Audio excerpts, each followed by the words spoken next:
दोस्तों, भारत में 60 से 70% लोग नॉन वेजिटेरियन डाइट फॉलो कर रहे हैं और उन्हें यह लगता है कि इस डाइट से हमें बहुत फ़ायदे मिलने वाले हैं।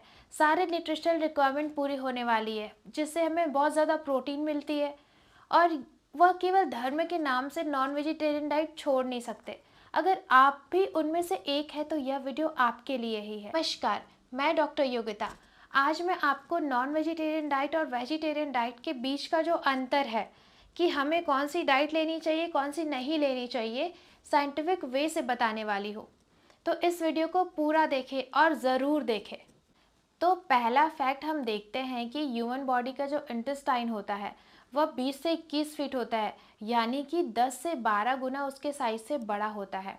और वही जानवर का जो आंत होता है वह 3 से 7 फीट होता है। चाहे आप शेर को ले लो या चीता को ले लो, 3 से 7 फीट उसकी आंतों की लंबाई होती है।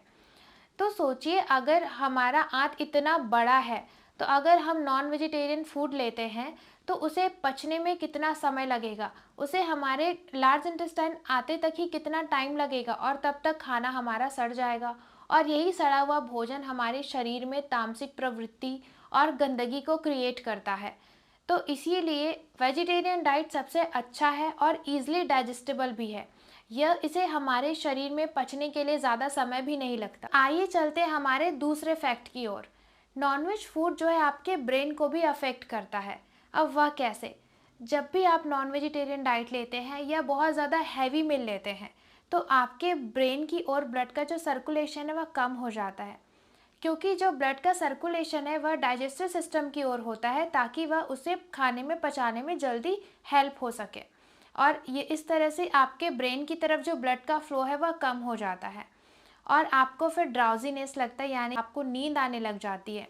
आप इसे टेस्ट करके भी देख सकते हैं। एक दिन बहुत ज़्यादा हैवी मील लेके देखिए, फिर कैसे आपके बॉडी में लेथार्जीनेस डेवलप होता है, ये आप खुद नोटिस करेंगे। तो आइए चलते हैं हम अपने अगले फैक्टर की ओर, और वह है हमारा एनवायरमेंटल फैक्टर। वेजिटेरियन डाइट से आप 60% अपने एनवायरनमेंट को बचा सकते हैं। क्या आप जानते हैं, अगर आप 1 ईयर तक नॉन वेजिटेरियन डाइट नहीं लेते हैं तो आप 60% अपने एनवायरनमेंट को प्रोटेक्ट कर सकते हैं। तो आइए चलते हैं हम अपने अगले फैक्टर की ओर। यही जहाँ आजकल हर एक 4 में से 2 लोगों को शुगर हो रही है, बीपी हो रही है। तो अगर हम देखें तो उनके लिए नॉनवेज फूड बिल्कुल अच्छा नहीं है, क्योंकि यह आपके बीपी को भी बढ़ाएगा, कोलेस्ट्रॉल लेवल को भी बढ़ाएगा। तो उनके लिए वेजिटेरियन डाइट ही सबसे अच्छा होता है। यही अगर हम शुगर पेशेंट को देखें तो नॉनवेज फूड में ज़्यादा कैलोरी होती है और वेजिटेरियन फूड में कम कैलोरी होती है। और वेजिटेरियन फूड में फाइबर भी ज़्यादा होता है, जो कि हमारे बॉडी के लिए बहुत अच्छा होता है। और वही नॉन वेजिटेरियन फूड में फाइबर कम होता है। तो अगर आप इन तीनों चीज़ों में से लेके देखें तो वेजिटेरियन फूड ही सबसे अच्छा होता है। दोस्तों, हमने जहाँ देखा कि इंटेस्टाइन के वे से, हमारे एनवायरमेंटल फैक्टर के वे से और बीमारी के नज़रिए से, तो वेजिटेरियन डाइट ही सबसे अच्छा डाइट होता है। आइए चलते हैं हम अगले फैक्टर की ओर। आपने सुना होगा कि हमारे इंटेस्टाइन में कुछ ऐसे हेल्दी बैक्टीरिया मौजूद होते हैं जो हमारे आंतों के लिए, हमारे पेट के लिए बहुत ही अच्छा होता है, फ़ायदेमंद होता है।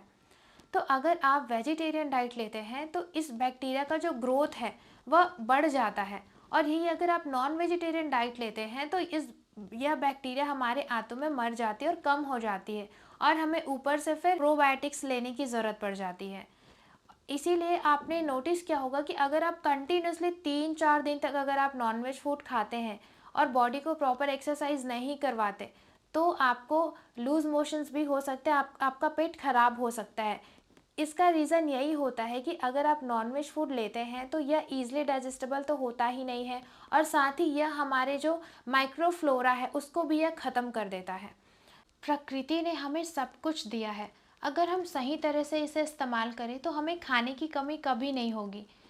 फिर भी हम नॉन-वेज फूड लेते हैं, जानवरों को मार कर खाते हैं। अगर हम प्रकृति के साथ खिलवाड़ करेंगे तो प्रकृति भी हम पर कहर बरसाएगी। आजकल हमारा खान पान सही नहीं है।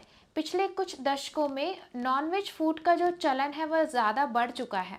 60 से 70% लोग नॉन-वेज फूड लेते हैं। एक रिसर्च से पता चला है कि जो नॉन-वेज फूड है वह 60% हमारे ग्रीन हाउस के प्रोडक्शन में ज़िम्मेदार होता है। ग्रीन हाउस गैसेस वह होती है जो वातावरण को काफ़ी ज़्यादा गर्म करती है। इसमें मीथेन, कार्बन डाइऑक्साइड जैसे गैसेस शामिल होती है। अगर आप वेजिटेरियन फूड लेते हैं तो आप 60% उस जो गैस के प्रोडक्शन को होने में रोक सकते हैं। अगर आपको यह वीडियो इन्फॉर्मेटिव लगी हो तो इसे शेयर ज़रूर करें, ताकि लोगों को इसके बीच का फ़र्क समझ आ जाए कि वेजिटेरियन डाइट ज़्यादा अच्छा है या नॉन वेजिटेरियन। तो मिलते हैं हम अपने अगले वीडियो में। तब तक के लिए आप अपना ध्यान रखें। नमस्कार।